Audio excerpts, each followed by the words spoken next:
আপনি একজন পতিতালয়ের মহিলা একটা কুকুরের পাশ দিয়ে হেঁটে যাচ্ছিল। যে কুকুরটা ছিল ইঁদারার পাশে। পিপাসা তাকে এমন লেগেছিল কুকুরটাকে যে মনে হচ্ছে পিপাসা কুকুরটাকে মেরে ফেলে দিবে, মানে এখন পিপাসায় কুকুরটা মারা যাবে। জিহ্বা বের করে ও হাঁপাচ্ছিল। এই মহিলা তার পায়ের মোজা খুলল, চামড়ার মোজা। ফাও সাকাত বেখে মারে হা, ফাও সাকাত হো বেখে মারে হা। তার মোজাটাও তার উড়নির সাথে বাঁধল, বেঁধে ইঁদারায় নামালো। ইঁদারায় নামিয়ে তাতে করে পানি উঠালো।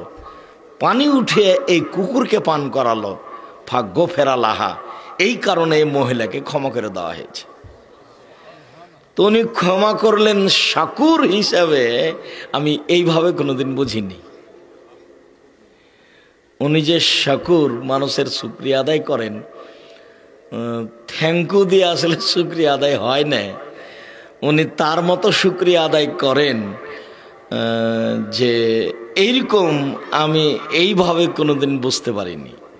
যার কারণে আব্দুল্লাহ বক্তব্য দিলে আমিও শোনার চেষ্টা করি। এরা আমাকে ওখানে রেখে আব্দুল্লাহকে এখানে নিয়ে এসছে। আমিও সাথে সাথে আসলে আমার অনেক উপকার হয়। লাতিফ যে এইভাবে, লাতিফ আমিও জানি যে লাতিফ মানে কত ছাত্রকে পড়ালাম। অষ্টআশির আগস্টের 20 তারিখ রোজ বুধবার থেকে শিক্ষক।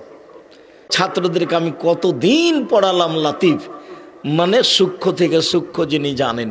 কিন্তু লাতিফ মানে এইটা আমি ওটা বুঝিনি কোনোদিন। লাতিফ মানে কি? আপনি যে কষ্টে পড়েছেন, আপনার ছেলেটা মারা গেছে, তো খুব চিল্লাচিল্লি করে কাঁদছেন। তখন আমি গেছি, যে বলছে ধৈর্য ধারণ করেন ভাই, ধৈর্য ধারণ করেন, ধৈর্য ধারণ করতে হবে, আল্লাহর মাল আল্লাহ নিয়েছে। তা আপনি যে কষ্ট ভোগ করছেন ওটা কি আমি ভোগ করতে পারছি? আপনি মিষ্টি খাচ্ছেন আর বলছেন খুব মিঠে, তা আমিও বুঝছি যে মিঠে, কিন্তু আপনারটা কি আমি ধরতে পারছি? তো আপনার মতো করেই যিনি ধরতে পারেন তার নাম লাতিফ। আপনি যেভাবে ব্যথা পাচ্ছেন ছেলে মরার কারণে, হুবাহু যিনি ওইভাবেই ধরতে পারেন, ব্যথা বুঝতে পারেন, তার নাম কি? লাতিফ। এই জন্য সুবিধা অসুবিধা কোথায় পেশ করতে হবে? ওখানে।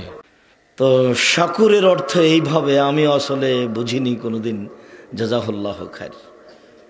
মহিলাটা যাচ্ছিল কুকুরের পাশ দিয়ে, দেখে কুকুরটা জিহ্বা বের করে হাঁপাচ্ছে মরে মরে। তখন মহিলাটা তার জুতা খুলে ও তার উড়নি দিয়ে জুতা বেঁধে ইঁদারাতে নামিয়ে পানি উঠিয়ে তাকে পান করালো, চলে গেল।